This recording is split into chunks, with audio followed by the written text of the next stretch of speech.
anduve viajando con el Señor, porque yo no puedo imaginarme los lugares donde el Señor estuvo.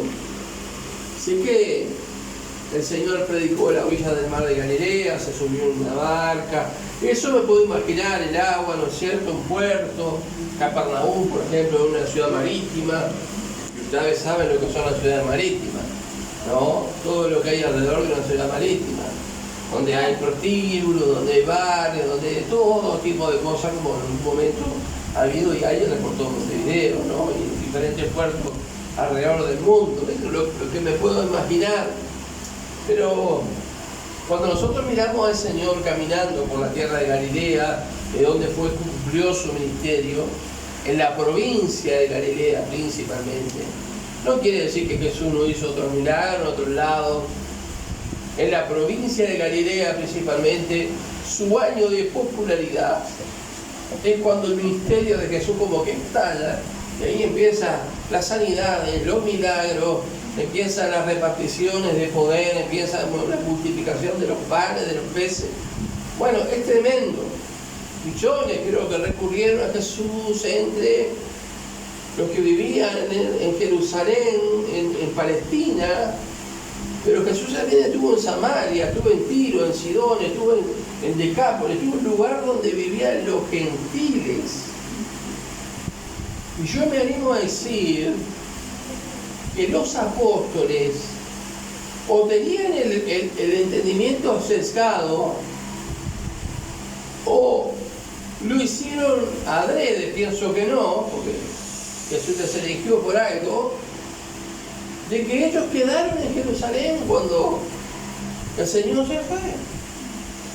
Pero la palabra decía Jerusalén, la ciudad, Judea, la provincia, Samaria, donde estaban los gentiles, personas que habían pertenecido al pueblo de Israel, que se cansaron, hacía muchos años atrás, se casaron con personas que vinieron de Babilonia, de otros lados, que Nabucodonosor trajo. Pero aquí, yo les voy a contar que en Samaria existen todavía personas que nunca se casaron con personas de otro pueblo, que se conservaron siendo judíos, ¿sí? En la actualidad hay aproximadamente unos 1000 samaritanos que viven como vivían los israelitas en el tiempo pasado.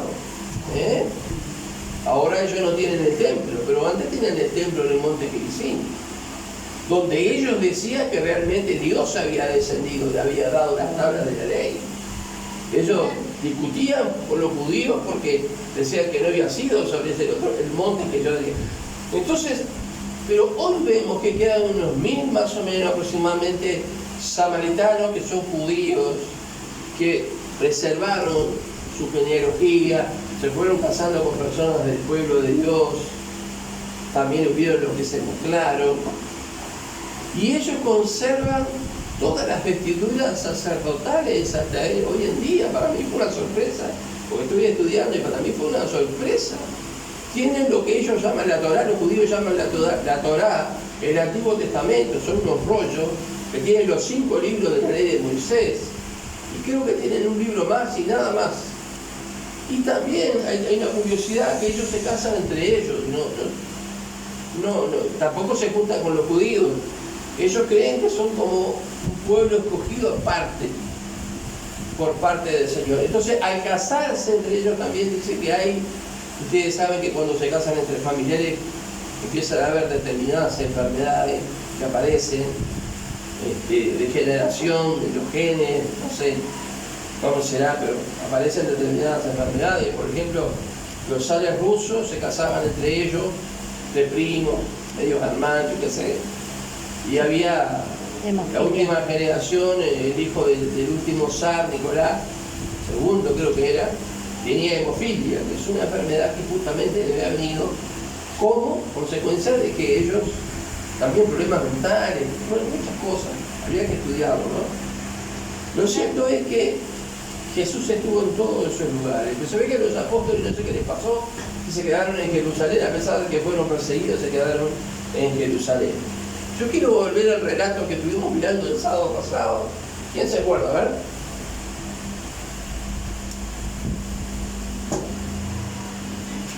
¿No se acuerda que vimos en San Marcos?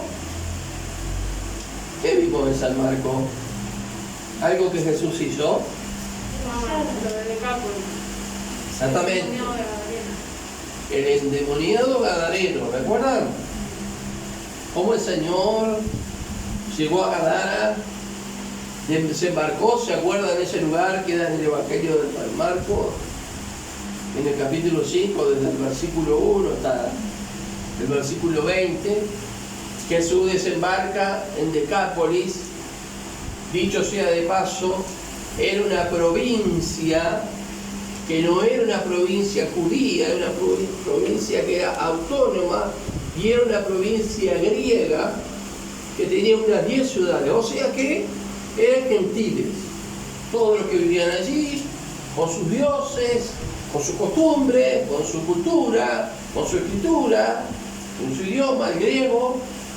O sea que era podemos decir que era una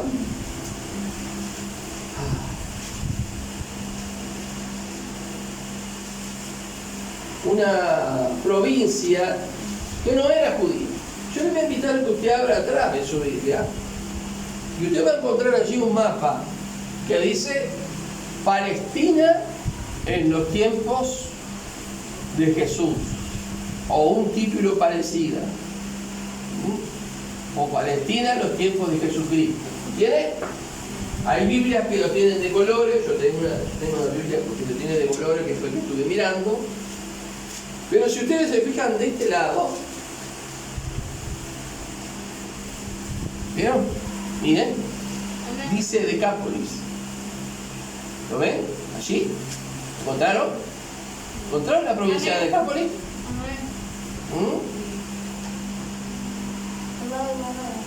Al lado de Perea, y arriba hay una provincia Traconite, pero no sé si en esa Biblia está.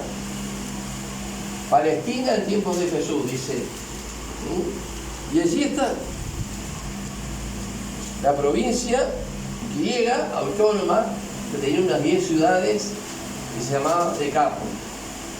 Muy bien. Si alguno no lo encontró, anótelo y después lo busca. Entonces vemos a Jesús desembarcando en Decápolis, en los gentiles, con sus discípulos judíos también ellos, y ocurre ese tremendo milagro que el Señor trae liberación. Amén. Señor trae liberación a este endemoniado, que una de las cosas que me llama, que dice que él no solamente vivía en los sepulcros, que estuvimos mirando en Isaías 65, 2 y 3, que allí los israelitas estaban, los judíos estaban viviendo entre los sepulcros y cocinaban alimentos inmundos y se creían tan santos que despreciaban a los demás y no dejaban que los demás se acercaran. Pero lo que nos llama la atención de este pasaje es que dice que este hombre se flagelaba, se golpeaba, se hería con piedras. O sea, vemos la acción del enemigo tratando de destruir la obra máxima de Dios. Dice, ¿cómo vamos a hacer nosotros la obra máxima de Dios? Sí, porque cuando Dios nos creó, dijo que era bueno en gran manera. Fuimos la corona de la creación, somos la corona de la creación que Dios ha restaurado a través, como mirábamos en Efesios capítulo 2, a través de nuestro Señor Jesucristo, a través de la gracia de Dios derramada por Él, de esa gracia que sobreabundó y que nos alcanzó. Amén. Amén. Hay otros que no son salvos porque quizás o no han escuchado o no han querido aceptarlo, pero esa gracia sobreabunda para toda la humanidad. No voy a decir que alcanza y sobra, pero miren, da para la humanidad y para si vienen más humanidades, que no lo hay, por lo menos la Biblia lo dice, no lo dice, también daría, porque la gracia sobreabunda. Amén. Es una bendición que siempre está fluyendo sobre aquel que conoce al Señor o quiere conocer al Señor. Amén. Entonces, vemos que el enemigo ha venido para matar, robar y destruir. Pero Jesús dijo, yo he venido para que tengan vida, para que tengan en abundancia. Y obviamente que cuando el Señor llegó a Gadara, no era que el Señor no sabía que este hombre vivía acá. El Señor sabía con quién se iba a encontrar. El Señor sabía la situación de esta persona, cómo él estaba. El Señor sabía que era una tierra donde se criaban cerdos. El Señor sabía que la gente vivía y se enriquecía por vender los cerdos. Se ve que era muy común comer el cerdito, la paletita de cerdo a las brasas. Se ve que era muy común. Y claro, ellos vivían de eso y es eso. Serían dueños o tendrían un dueño y ellos serían los trabajadores, pero parece ser cuando ellos salen a contarle a los demás lo que pasó, seguramente muchos más vivirían de este negocio. Entonces nosotros vemos a Jesús rescatando a una persona de las fauces del diablo. Y así Jesús nos rescató a todos. Porque aunque no estuviéramos endemoniados, estábamos a las manos de Satanás. Amén. Y Él hacía lo que quería con nosotros, hasta que Cristo nos vio. Amén. Y nos vino a rescatar como lo rescató a Él. ¿Amén? Entonces vemos a Jesús llegando allí. Y hay una cosa que estos textos son para analizarlo. Tiene muchas cosas, como el texto de Efesios capítulo 2. Pero una de las cosas que nosotros tenemos que ver es que en el verso 18, al entrar él en la barca, o sea, al entrar Jesús en la barca, el que había estado endemoniado le rogaba que le dejase estar con él. ¿Se acuerdan? Que la gente cuando vino y lo vio estaba limpito, estaba ahí vestidito, tranquilo, en su cabal de juicio, y la gente se asustó, tuvo miedo. Y él quería ir con Jesús. Sin embargo, ¿Jesús qué hace? Jesús no se lo permitió, sino que le dijo, vete a tu casa de los tuyos y cuéntale cuando grandes cosas el Señor ha hecho contigo, y cómo ha tenido de ti misericordia. Ahora, siempre Jesús cuando hacía un milagro, algo decía a la gente, no lo digan a nadie, no lo digan, porque si no, el Señor no podía entrar en la ciudad, y Él quería entrar en la ciudad, en las aldeas, en los pueblos, en los lugares. Jesús no solamente predicó en las grandes urbes que existían, sino que fue hasta la choza más humilde a llevar la palabra del Señor. Entonces, Él decía, no digan nada, pero al final tuvo que quedarse fuera de las ciudades, y la gente venía a Él. Así que fue que alimentó a 5.000, así que fue que alimentó a 4.000, porque siempre hablamos de la alimentación de los 5.000, pero nos olvidamos que alimentó a 4.000 también.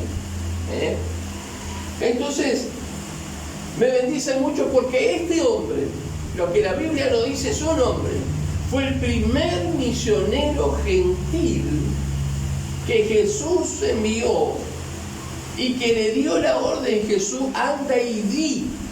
No le dijo, no le digas a nadie, hubiese sido imposible también.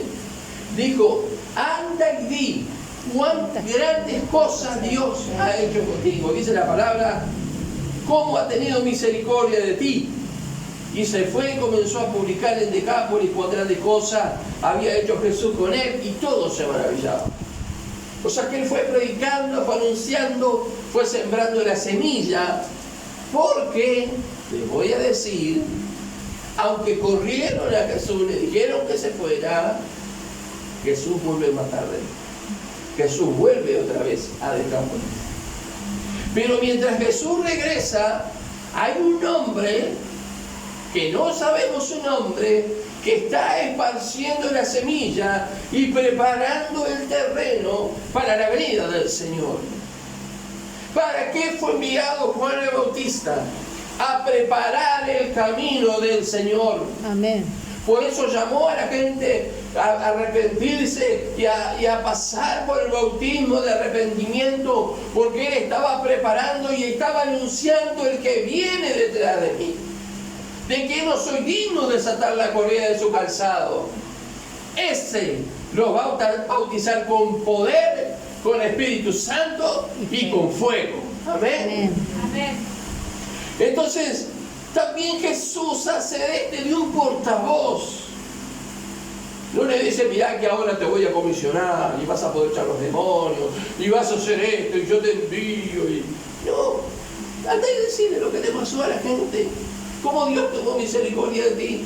Entonces este hombre se encargó de esparcir la semilla mientras Jesús estaba sirviendo y trabajando y predicando en otro lado.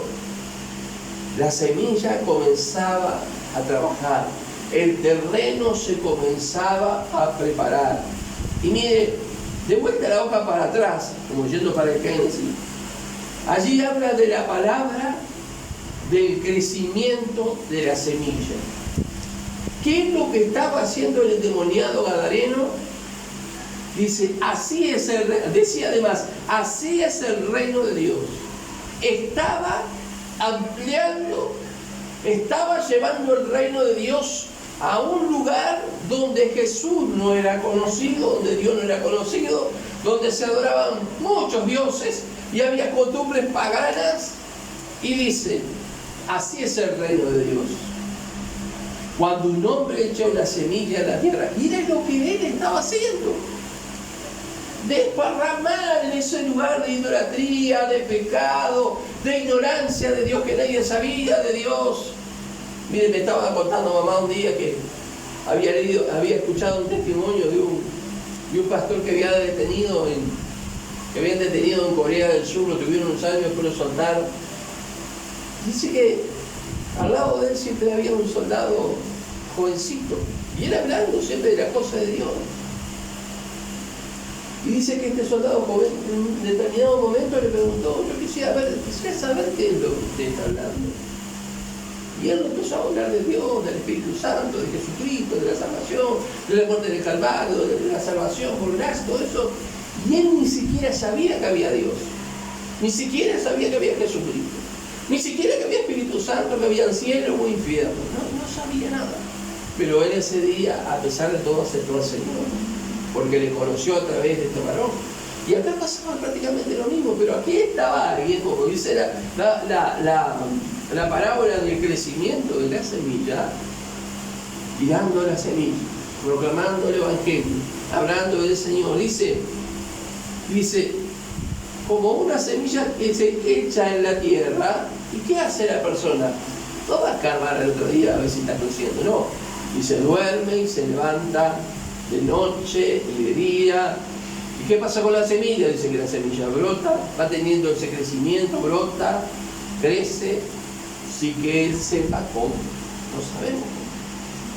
Ahora, mientras Jesús estaba actuando en un lugar, también Dios estaba actuando a través, Jesús estaba actuando a través de la vida de este varón, por medio de su espíritu, estaba actuando, echando la semilla.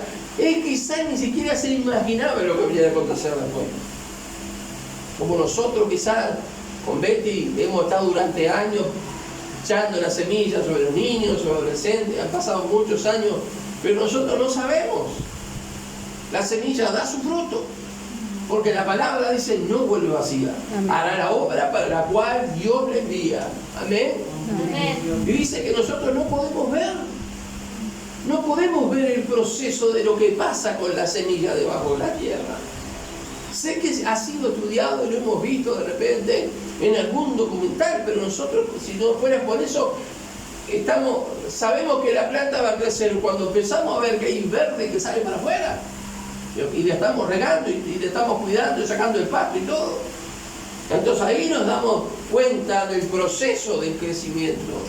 Este mismo hombre Dios plantó una semilla en él, y ahora él era un semillero que estaba esparciendo por todo el lado la semilla de la palabra que fue enterrada en muchos corazones y que estaba pasando el reino de Dios en la vida de muchos.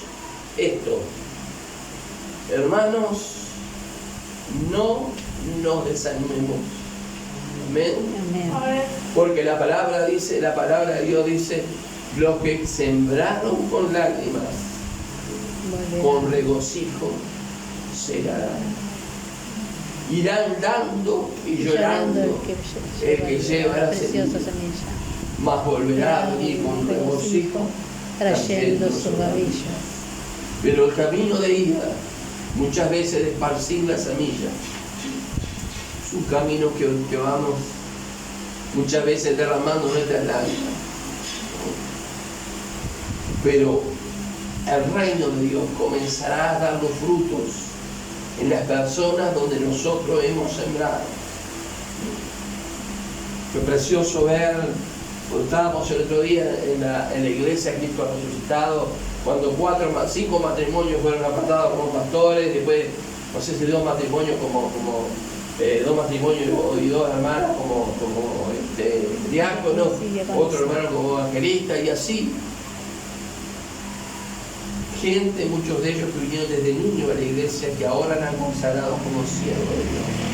¿Qué sé yo? La semilla que fue sembrada dio su fruto. Dio su fruto. Nosotros hace muchos años sembramos una semilla en el corazón de nuestra hija grande. Y ella cree, vas a saber que no venga en este momento, cree. Y acá está uno de los frutos. ¿Se da cuenta? Si valdrá tirar la semilla, esparcir la semilla. Un hermoso fruto para la gloria de su nombre, Señor. Una bendición. Y hermano querido, dice, porque de suyo lleva fruto la tierra. Verso 28.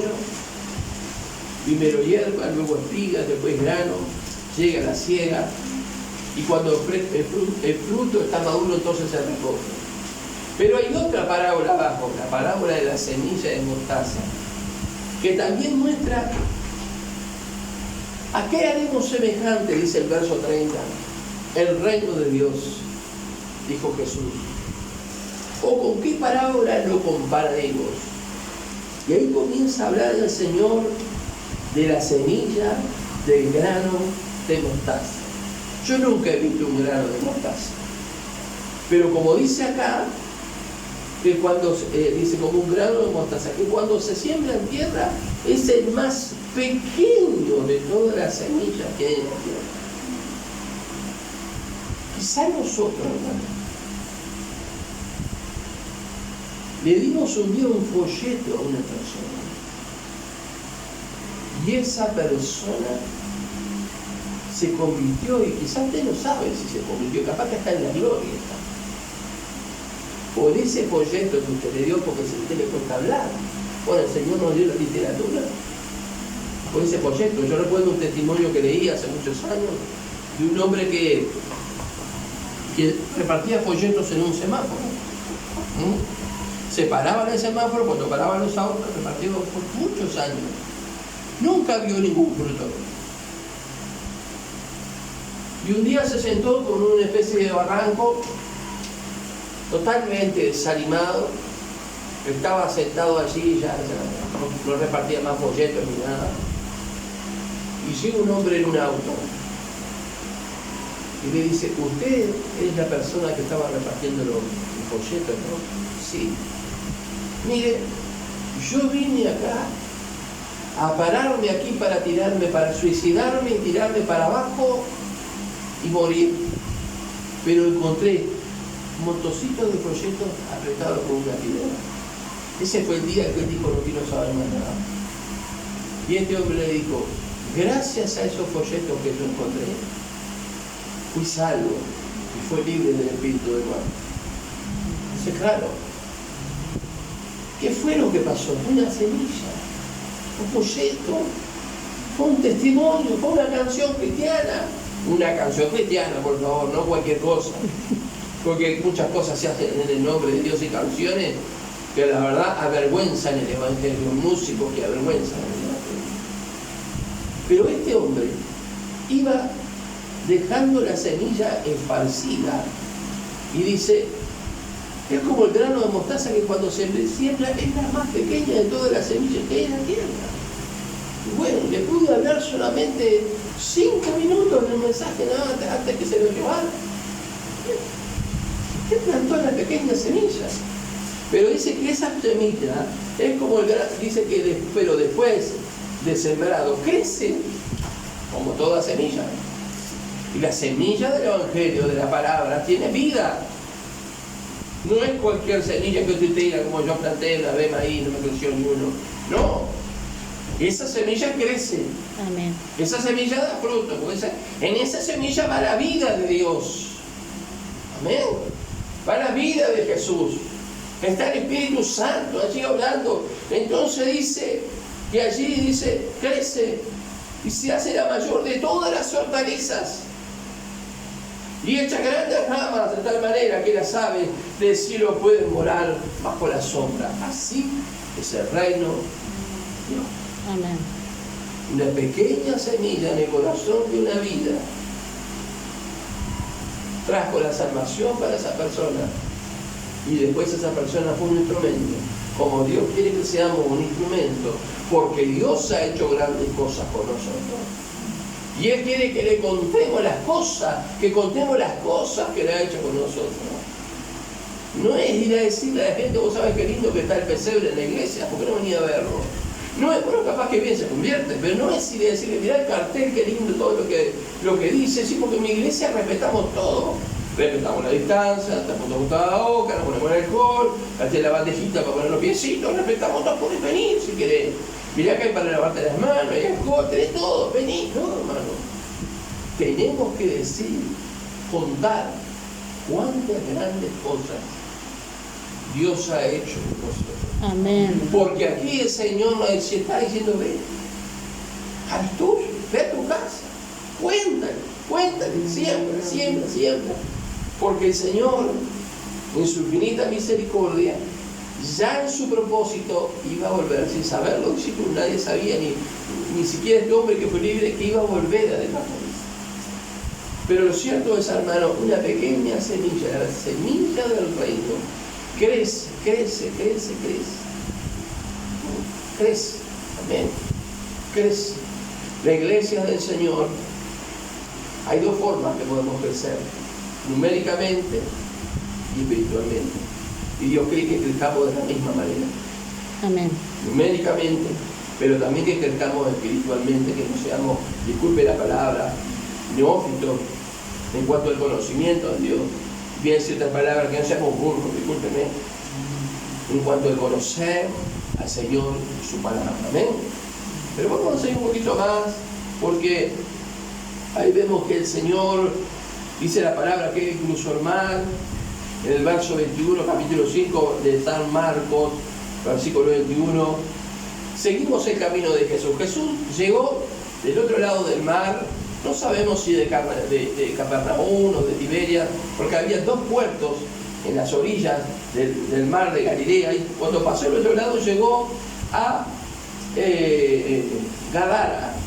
Pero dice que cuando él se fue, el verso 21, pasando otra vez Jesús en una barca a la otra orilla, se reunió alrededor de él mucha gente, ¿sí? Una gran multitud, y él estaba junto al mar. Bueno, y allí vemos que vino el principal de la sinagoga, que su hija había muerto, y la mujer que tocó el manto de Jesús, ¿no es cierto? Y dice que salió Jesús de allí en el capítulo 6. A veces poco le perdemos la pisada porque la escritura dice que va a un lado un desierto, por ejemplo, pero no dice dónde es. Pero si buscamos en la geografía del lugar, vamos a ver qué desiertos hay cerca. Y dice, y Jesús salió de allí y vino a su tierra, y le seguían sus discípulos. ¿Dónde vivía Jesús? Salió de donde había desembarcado, en uno de los puertos. Vamos a pensar que era el puerto de Capernaum. ¿Y a dónde fue? A Nazaret, que era su hogar, que estaba en la casa de sus padres. No sé si sus hermanos vivirían ahí, pero él estaba en la casa de María y de José, que era su apoderado legal, con su padre, porque su padre era Dios. Y dice que allí él no pudo hacer muchos milagros porque la gente estuvo incrédula. Entonces él quedó a un costado y manda en una misión a sus 12 discípulos. Y vemos la visión de los 12 discípulos, y entre tanto pasan otras cosas, hay otros acontecimientos que pasan donde Jesús no está. Por ejemplo, la muerte de Juan el Bautista. Si usted sigue leyendo los episodios de la muerte de Juan el Bautista, y eso no sucedió donde Jesús estaba, sucedió en otro lado, en otra provincia. Luego ocurre la alimentación de los 5.000, ¿sí? Luego dice en la palabra del Señor que enseguida Jesús, luego de la alimentación, vieron que es como que uno le pierde el rastro al Señor en algún momento, pero volvemos enseguida, y ahí dice en el capítulo 6, el verso 45, e hizo Jesús a sus discípulos que entraran en la barca a ir delante de él a Betsaida, en la otra ribera. Y si ustedes después miren el mapa, en estos capítulos vayan leyéndolo, ubicando las ciudades, los lugares donde Jesús estuvo. Miren, no era como ir de aquí al almacén, había de caminar muchos kilómetros. Y ellos los judíos estaban acostumbrados, aquellos que no tenían transporte, estaban acostumbrados a caminar kilómetros. Y decían, ay, ¿cómo me cuesta caminar hasta la iglesia? Pero nuestro Señor, ¿qué hacía? Los discípulos, los apóstoles, ¿qué hacían? Caminaban. A veces iban en el barco, pero después caminaban. Y caminaban, caminaban kilómetros y kilómetros, no había bicicleta, no había moto, no había Uber, no había nada. Caminar, había que caminar. Y estaban bien entrenados. Y dice que cuando ellos se fueron, vienen a Jesús a andar sobre el agua, ellos se asustaron, pensaron que era un fantasma. Dice que ellos estaban así porque habían endurecido sus corazones. Y terminada la travesía, dice, vinieron a la tierra de Genesaret, que no está en el Papa, pero queda ahí, cerquita de Capernaum, bien cerquita, ¿no? A la tierra de Genesaret. Mi mapa de acá atrás no está, pero capaz que el suyo sí. Y si no está, búsquela en el Google, usted lo va a encontrar, porque yo lo encontré así. No, en Google. Donde estaba Jesús. El mapa, ahí va. En el tiempo de Jesús. Donde encontraste Decápolis. Entonces, ¿ves? Sigue diciendo, hablando del Señor, bueno, lo que contamina al hombre, capítulo 7, estamos hablando que el Señor había llegado a Genesaret, y había unos escribas que habían venido de Jerusalén. El propósito era hacerle tropezar en alguna palabra. Y vemos que en el 7:24, Jesús se levanta de allí y dice, y fue a la región de Tiro y de Sidón. Es al norte. Tiro y Sidón son ciudades gentiles. Mire, Jesús estuvo en muchos lugares donde hubo población de personas que no tenían conocimiento del Señor. Y allí fue, a Tiro y a Sidón, donde nosotros encontramos que de repente había una señora que tenía a su hija endemoniada también, el Señor la libera. Y cuando vamos al verso 31 del capítulo 7, ¿qué pasa? ¿Qué dice la palabra allí? Volviendo a salir de la región de Tiro, vino por Sidón y al mar de Galilea, pasando ¿por dónde? Decápolis. ¿Por dónde pasó? Por Decápolis. Dio toda la vuelta y se ve que el Señor entró por otro lado. No entró por el lugar donde paseaban los cerdos. Cuando dice que los cerdos cayeron en un abismo, no dice que los demonios se fueron al infierno, no quiere decir eso. Porque el lugar donde ellos estaban dice que había tremendos precipicios hacia el mar, y de ahí cayeron. Cayeron al mar los cerdos y los demonios, no sé. Sabrá el Señor qué pasó con ellos. Lo cierto es que vemos de nuevo a Jesús poniendo su pie, ¿en dónde? Decápolis. En Decápolis. Pero esta vez vino por tierra. Parece ser que iba para el mar de Galilea y salió, si usted ve, está Tiro, está Sidón, y después tiene que dar toda una vuelta, están los caminos marcados, y da toda una vuelta para poder entrar por Decápolis a un lugar de que, si vamos a ver ahora, él entró, pero no era aparentemente no era el mismo lugar donde él había estado. Y dice el verso 31, volviendo a salir de la región de Tiro, vino por Sidón al mar de Galilea, y vino al mar de Galilea pasando por la región de Decápolis. O sea que él cruzó Decápolis, cruzó la provincia, ¿sí? Cruzó la provincia yendo para el mar de Galilea. ¿Sí? Le voy a pedir, por favor, que usted se fije, vaya leyendo y fíjese en el mapa de las ciudades y piense Tiro, Sidón, después dio toda la vuelta, pasó por Decápolis, por todo Decápolis y llega al mar de Galilea o mar de Tiberias otra vez. Pero cuando llega allí a Decápolis, dice la palabra del Señor, le trajeron a un sordo y tartamudo y le rogaron que pusiera las manos sobre él. ¿Cómo supieron esos gentiles? ¿Cómo supieron esas personas, esos paganos, esos idólatras que tenían costumbres y adoración a los demonios? ¿Cómo supieron que aquel que estaba allí podía hacer milagros? ¿Cómo supieron? Porque mucho tiempo atrás Jesús mandó a alguien que regara la semilla y cuando él entró a ese lugar lo reconocieron, que él aquel que había liberado al endemoniado. ¿Por qué? Porque en Decápolis había mucha necesidad. Se ve que los que criaban los cerdos no tenían necesidad.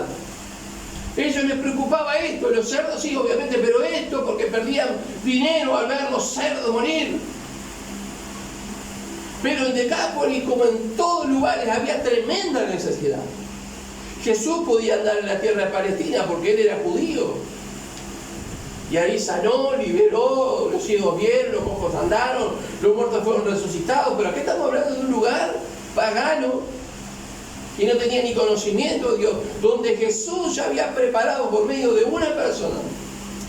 Mire, nosotros mismos imaginamos qué pasó en Decápolis a partir de que este hombre fue liberado.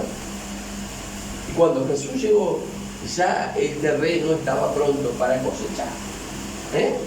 Ya la semilla había sido sembrada, había crecido, había dado fruto y estaba pronta para ser. Entonces cuando vieron a Jesús, inmediatamente recurrieron a él, porque había grandes necesidades en medio de Decápolis. Y nosotros, hermanos, en nuestra familia, tenemos personas con grandes necesidades. No solamente de salvación, también de sanidad, también de liberación. Y él ha dejado a sus discípulos, a sus seguidores, la autoridad para orar. Dijo, en mi nombre, en mi nombre. ¿No dijo el Señor? Amén. Que los muertos resucitarían, que los enfermos se sanarían.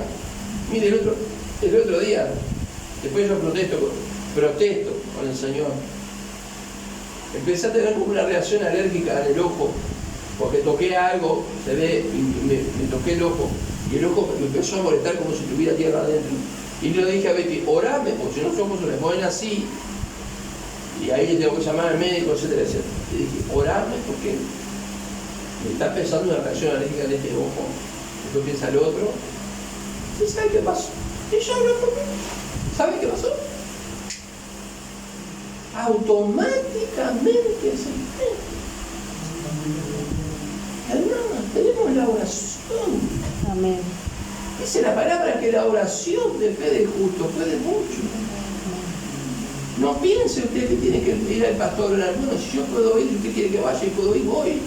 O la pastora, o algún obrero. No. Usted puede orar. Usted puede pedir en el nombre de Jesús que sea sano, que sea libre. Lo puede pedir en el nombre de Jesús si lo hace con fe. El Señor lo va a hacer. Amén. Y estas personas tenían fe. ¿Por qué? Porque sin fe es imposible agradar a Dios. Jesús se hubiese retirado de ese lugar si no hubiera fe. Como cuando llegó a Nazaret, dice que la gente no creía. Decía, pero este no es el carpintero el que era carpintero. ¿Cómo es que sabe leer? ¿Cómo es que sabe escribir? ¿Cómo es que tiene estas palabras? ¿De dónde saca esa autoridad? Y dice que no creían, se escandalizaban de él, porque conocían a los hermanos. Y no están con nosotros sus hermanas acá, decían ellos. Y dice que no pudo hacer Jesús mucho milagro allí. ¿Por qué? A causa de la incredulidad. Pero en este lugar había fe. Había fe. Y Jesús actuó en base a la fe. Porque el Señor se agrada, como le dijo a Pedro, cuando fue a la casa de Cornelio, de toda persona, toda nación que le teme. ¿Entiende? Si la persona teme a Dios y está en el medio de allá, quién sabe dónde, pero teme a Dios, esa persona va a recibir la fe, va a ser salva. Dios en su misericordia, creo, en lo personal, creo que le va a dar la oportunidad de oír el mensaje del Evangelio. Amén. Debemos pensar, y en la antigüedad, ¿cómo era? ¿Cómo la gente que sabía que había un Dios que le podía salvar? Cuando Jesús no había venido todavía. Si ustedes leen los primeros capítulos de Romanos, si mal no recuerdo, Romanos capítulo 2, dice la palabra del Señor, que Dios se manifestaba por las cosas creadas. Dios, su eterno poder se manifestaba por las cosas que, por los árboles, se manifestaba. No quiere decir que Dios era el árbol, que Dios era ese concepto, no. Que Dios se veía a través de su poderosa creación. Amén. A través de lo que Él había hecho. Porque cuando esos indígenas, esas personas que empezaron a preguntarse, pero ¿de dónde vinimos nosotros? Dios a través de la creación trató con ellos. Hay un libro de lo que tiene hermana Blanca para vender, que habla del testimonio del Evangelio desde 1880 a 1980. En el año 1789, si mal no recuerdo, un navío que venía para Brasil, de personas que supuestamente eran venientes de Portugal, zozobró en el río Uruguay. Y de esas personas no cayeron del lado de Brasil, cayeron del lado de Uruguay, en el terreno donde estaban los indígenas. Misioneros, protestantes, cristianos, que venían a predicar la palabra supuestamente en Brasil. 1789, si mal no recuerdo, no sé si 89, 98, pero creo que es 89. Por eso los indios que vivían en esa zona, dice que bautizaban a los niños, los sumergían en el agua, porque ustedes saben que hay algunas ramas del cristianismo que hacen lo que se llama, bautizan a los niños, pero estamos de acuerdo por lo que dice la palabra de Dios. Entonces ellos bautizando a los niños, sumergiéndolos, ellos asumieron que a los niños también los podían bautizar y los sumergían en el agua y los sacaban, hasta que esos misioneros pudieron cruzar para el otro lado. Pero mientras ellos estuvieron ahí, estuvieron predicando y compartiendo la palabra del Señor entre nuestros antepasados indígenas, el Evangelio de Jesucristo. Fíjense qué sorpresa, ¿saben esto, no? Y vemos que allí, en Decápolis, creció el reino de Dios, la semilla de la fe, porque le trajeron a un sordo mudo, un sordo tartamudo, claro que es sordo, no puede hablar bien, y dice que rogaron que le pusieran la mano encima. Bien, fíjense ustedes la estrategia. Se ve que habían escuchado algo por allí, sabían de este hombre que había predicado antes. Entonces Jesús le tomó aparte, metió sus dedos en las orejas y él, escupiendo, tocó su lengua. Y levantando los ojos del cielo, gimió y dijo, Efata, que quiere decir, sea abierto. Es una palabra aramea que significa, Efata, significa sea abierto. Ahora, esta forma de que Jesús trae sanidad a este hombre no es un método no es un método para la sanidad. No es que usted se encuentra un sordo, agarra y le mete los dedos en la oreja y escupe y le pone la... No, eso lo hizo el Señor, porque sanó a otros y no lo hizo de la misma manera. ¿Sabe Dios por qué de esta manera el Señor trajo sanidad? Lo cierto es que dice la palabra que él gimió diciendo, sea abierto, y al momento fueron abiertos sus oídos y se desató la ligadura de su lengua y hablaba bien. Yo quiero decirles, no es fácil restaurar la voz.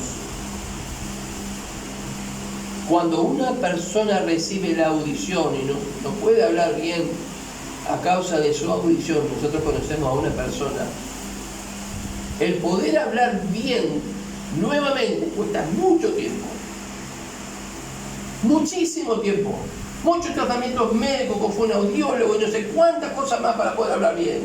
Sin embargo, el milagro de Jesús fue así, el instante. ¿Vieron? Este hombre comenzó a hablar, fue restaurada no solamente su oído, su voz automáticamente fue restaurada, y dice la palabra que él comenzó a hablar, desató la lengua, la ligadura de su lengua y hablaba bien. O sea que había una ligadura, había una atadura, y esa atadura quizás sea algo espiritual, obviamente, lo espiritual. Pero Jesús quitó esa atadura y lo sanó. Era algo espiritual. Muchas cosas de las que nosotros vemos en Uruguay, hermano, son ataduras. Nosotros estábamos atados por el maligno. Teníamos determinada forma de actuar, de pensar, de sentir, de actuar. Estábamos atados por el maligno. Pero Jesús nos liberó. Mire, yo una vez sentí tanta tristeza, porque hubo en una pequeña congregación, una célula, una persona que estaba endemoniada, y había una señora que estaba encargada, una hermana encargada de la célula, y se manifestó allí el espíritu en la vida de ella. Y bueno, trataron de calmarla, le dijeron, bueno, dice, vamos a esperar a ver cuando el pastor venga a visitarnos, entonces la vamos a liberar.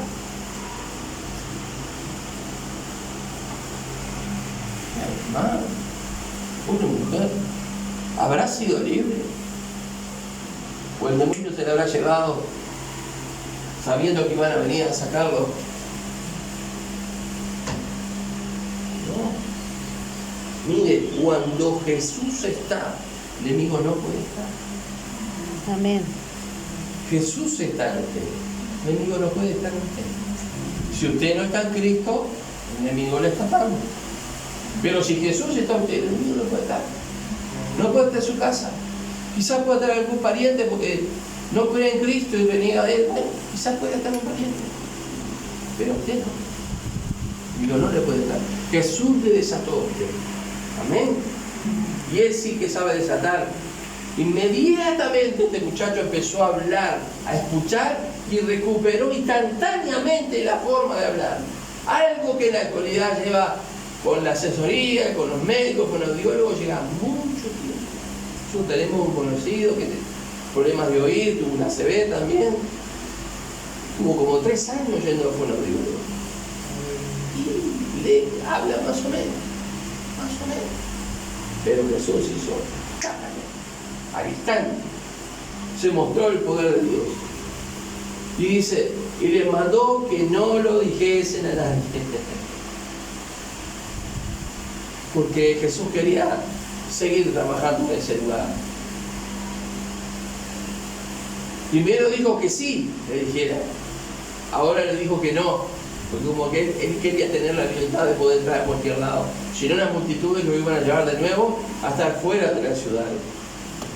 Y acá le dice, le mandó que no le dijesen a nadie, pero cuanto más le mandaba, tanto más lo divulgaba. Quiere decir que el Señor siguió obrando en nuestras vidas, siguió obrando en otras personas, siguió obrando, haciendo milagros, salvación, sanidad en muchos de los que vivían en Decápolis, porque dice, la palabra nos dice que Él mandó que no le dijesen a nadie, pero cuanto más les mandaba, tanto más lo divulgaban, y en gran manera se maravillaban diciendo, bien lo ha hecho todo, hace a los sordos oír y a los mudos hablar.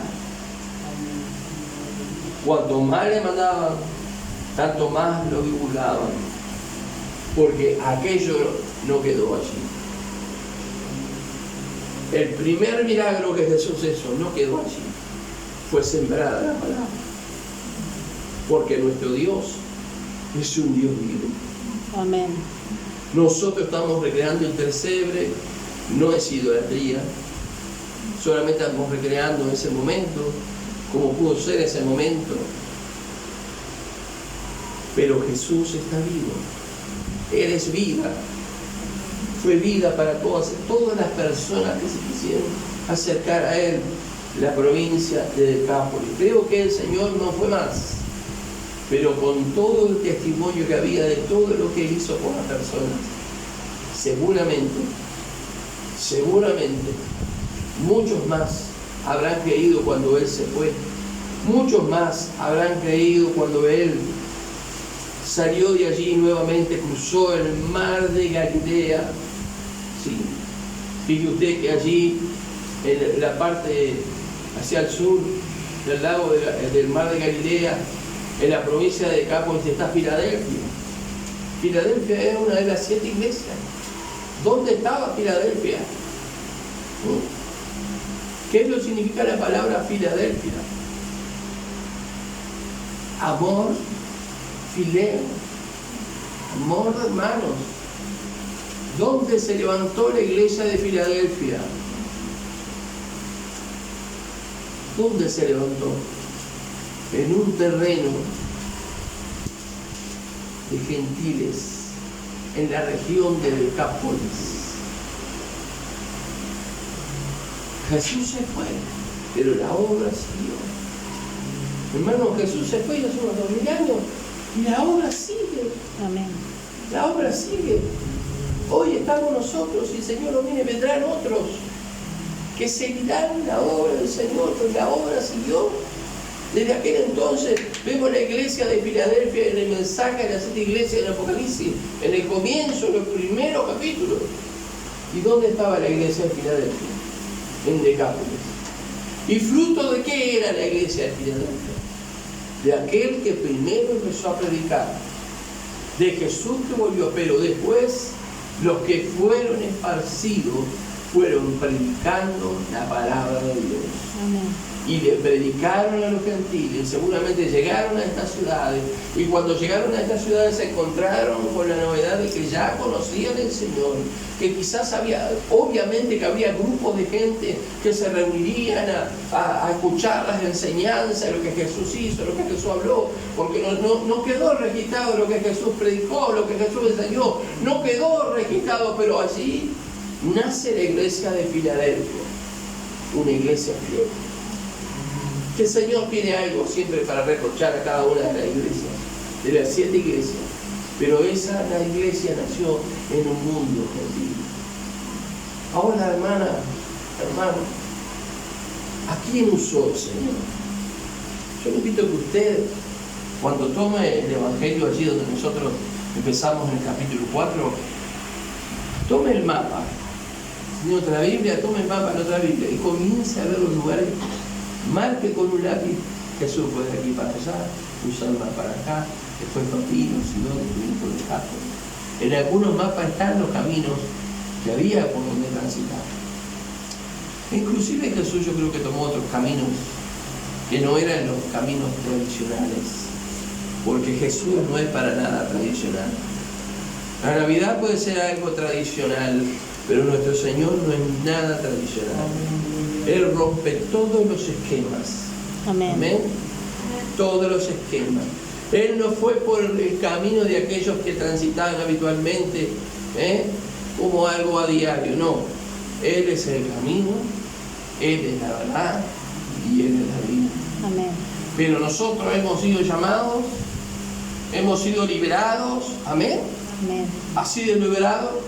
¿Ha sido liberada? Amén. ¿Puede usted contar cuán grandes cosas Dios ha hecho por usted? Amén. Yo tengo cosas, grandes cosas que Dios ha hecho. Con nosotros como familia, conmigo como persona. Dios ha hecho y hará. Amén. Porque la misericordia de Dios no ha terminado. Porque por misericordia ese hombre fue liberado. Y la misericordia siguió actuando, su gracia dice, siguió actuando sobre su vida como leemos en Efesios capítulo 2. Pero las grandes cosas que Dios hace, las vamos a seguir viendo en nosotros. Las vamos a seguir viendo en los que están en el mundo. pero tenemos que compartirla. Tenemos que compartirla. Cuán grandes cosas, ve, Dios ha hecho contigo. Por ejemplo, yo una persona amargada, triste, desilusionada, el Señor me libertó de la tristeza, mi hermoso. Estaba enfermo, tenía miedo a la muerte, el miedo a morir, y el Señor me enseñó la importancia de la vida eterna, de seguir su camino para encontrarme con Él el día de mañana cuando parta esta tierra. Sacó mi temor a la muerte, sacó mis temores, me libró de mis temores. ¿Cuán grandes cosas Dios ha hecho con nosotros? No hablemos de la sanidad, no hablemos de la provisión de Dios, ha sido extraordinaria. Pero lo que espiritualmente el Señor ha hecho en nuestra vida, dándonos salvación y vida eterna, pero también librándonos de nosotros mismos, de la cadena del diablo, de los vicios que teníamos, libró, nos dio una vida nueva. Siempre mi agradecimiento va por ahí, y sí agradezco al Señor también, porque esta semana, el día jueves, pasó algo extraordinario, porque nos juntamos todos en la casa de mi hermano, allí en Lomas de Solimar, en la casa de mi hermano, y fue mamá, cosa que es otra que un milagro que mamá haya ido. Fue mamá y allá todo giraba en torno a ella. Tuvimos un almuerzo todos juntos, los hermanos, algunos sobrinos nietos también fue. Fuimos a ese grupete, allí está la foto, que podemos ver que estamos los hermanos con mamá. Todos 3 hermanos, y a su vez las nueras, sobrinos, y eso es maravilloso. Es un milagro. Amén. Porque a veces las distancias nos separan tanto, no es porque no nos querramos, ¿no es cierto? La distancia. Entonces el Señor es el que hace milagros. Él nos desafía porque Él le cuente a los suyos. Y esos suyos pueden ser su familia, los vecinos, el barrio, el departamento. Cuán grandes cosas ha hecho Dios. Y esas serán esas millas que se esparcen para que luego Jesús continúe orando. Y luego continúe orando, haciendo cosas grandes, en lugares donde ni siquiera se conoce su nombre, como ocurrió en Decápolis. No sé qué parte de la palabra le ha tocado, le ha bendecido. Pero es un momento que si Dios no ha hecho nada con usted, sí, pero Dios no ha hecho nada con usted. A pesar de los años que vengo a la iglesia, creo en Jesús, no veo que el Señor haya hecho algo. ¿Sabe que el Señor está deseoso de hacer cosas por usted? ¿Sabe que el Señor está deseoso de hacer cosas por mí? No pasa por el Señor, pasa por mí. Es permitido